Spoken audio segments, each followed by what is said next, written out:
The abolition of slavery. Abolition का मतलब होता है ख़त्म करना, ठीक है, यानी स्लेवरी ख़त्म हो गई। पहले हम ये पढ़ेंगे इसमें कि स्लेव्स की ज़रूरत क्यों पड़ी।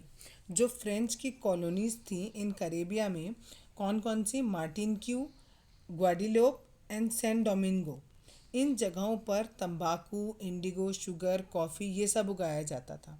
ये सारी की सारी कैश क्रॉप्स थी और इनको उगाने के लिए बहुत सारे लेबरर्स की ज़रूरत पड़ती थी।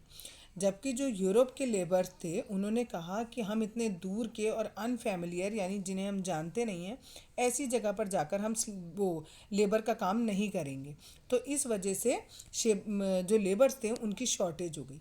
जब उनकी शॉर्टेज हो गई तो उस कमी को पूरा किया गया स्लेव ट्रेड के द्वारा, जो कि 3 कंट्रीज़ के बीच में हुआ, यूरोप, अफ्रीका और अमेरिका के बीच में। अब ये जो वो थे स्लेव्स थे उनको इन कॉलोनीज तक कैसे लेके आया जाता था, उसके लिए जो फ्रेंच मर्चेंट्स थे वो लोकल चीफ्टेन्स से ऑन अफ्रीकन कोस्ट पे जो लोकल चीफ्टेन्स होते थे उनसे इन्हें खरीद लेते थे। और ये जो लेबर्स होते थे इनके ऊपर एक ब्रांड लगा होता था, मीन्स मोहर लगी होती थी, और इनके शेकल्ड होते थे, ये शेकल मतलब हथकड़ी लगी होती थी इनके हाथ में, और इन्हें फिर करेबिया ले जाया जाता था और वहाँ पर जो प्लांटेशन ओनर्स होते थे उनको बेच दिया जाता था। स्लेव ट्रेड का बस केवल एक फ़ायदा ये था कि जो ये ग्रोइंग डिमांड थी शुगर, कॉफ़ी, इंडिगो, तंबाकू की, इन सबको पूरा किया जा सका इस स्लेव ट्रेड के द्वारा। ये स्लेव ट्रेड जो है वो दो हमारे पोर्ट सिटीज़ थी, बॉर्डेक्स और नैंटीज़। ये 2 जगह बहुत फ्लॉरिश हुई इस स्लेव ट्रेड की वजह से।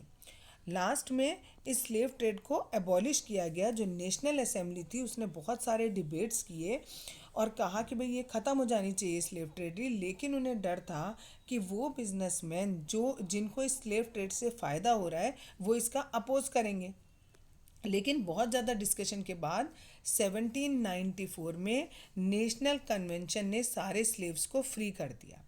लेकिन जब नेशनल कन्वेंशन ख़त्म हो गया और उसके बाद आया था नेपोलियन बोनापार्टे, तो नेपोलियन ने दोबारा से स्लेवरी शुरू कर दी और finally in 1848 slavery was abolished in French colonies. Slavery को पूरी तरीके से ख़त्म कर दिया गया फ्रेंच कॉलोनीज़ में।